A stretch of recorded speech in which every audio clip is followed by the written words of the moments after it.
Bwana kocha, naona hatua ya 16 bora inakuwa upande wako, unaenda hatua inayofuata. Leo ulikuja na approach gani kuhakikisha kwamba hii game unaweza kuwini dakika 90 ukitofautisha na game ya kwanza ambayo mpaka dakika 90 ulikuwa hujapata matokeo? Cha kwanza kabisa kwamba kwa sababu ilikuwa ni game ya pili, si ndio? Kwa hiyo tulivyokutana game ya kwanza si tuliondoka na vitu vya kwenda kujifunza kwenye mazoezi, umeona ambapo ndo tulikuja tukamwini nani mpinzani, na sio kama mpinzani tumekutana naye ni mbaya kivile.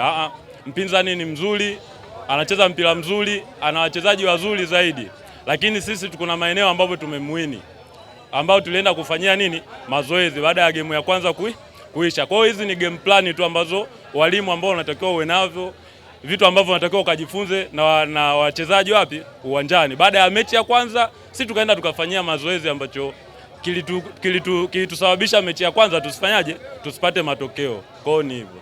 Lakini pia tunaona man of the match anatoka kwenye timu yako. Hii inakupa encourage gani wewe kama kocha kuona kwamba mchezaji bora pia wa mashindano ya siku ya leo anatoka kwenye timu yako? Kwanza najivunia na wachezaji wazuri, najivunia yani timu yangu imekamilika kiufupi. Kupewa mchezaji bora yule Alex Noah sio kusema kwamba eti kapendelewa. Ni vitu, mpira ni mchezo wa wazi, kila mmoja anaona nini anafanya uwanjani. Au mchezaji hadi anapewa tuzo hiyo ya mchezaji bora wa mechi, watu wote wanaona. Sawa, ukiangalia jukwaa kuu hapa walivyokuwa wamekaa hapa wanaangalia. Kwa hiyo hadi wanaasisiwa kuwa ni mchezaji bora wa mechi, basi kuna vitu kaonyesha. Kwa hiyo ni hivyo tu. Bwana, mimi nasema kwamba tunaenda kwenye hatua ya 16 bora, hatua ambayo timu zinazopita sio ndogo, na wewe unaona IBT Super Cup ya mwaka huu sio ya kawaida, kwa sababu kila mtu anaitaka milioni 10 kama mshindi wa kwanza. Wewe una nini cha kusema kuhusu milioni 10 ambayo wote wanaigombania? Cha kwanza kabisa kwamba kwanza tangia nimeanza mashindano haya, mechi ya kwanza sawa, niliumia sana kwa sababu kikosi changu mimi nimekiandaa kwa ajili ya kuchukua kombe. Yaani sio kwa ajili ya kuja kushindana tunarudi, hapana.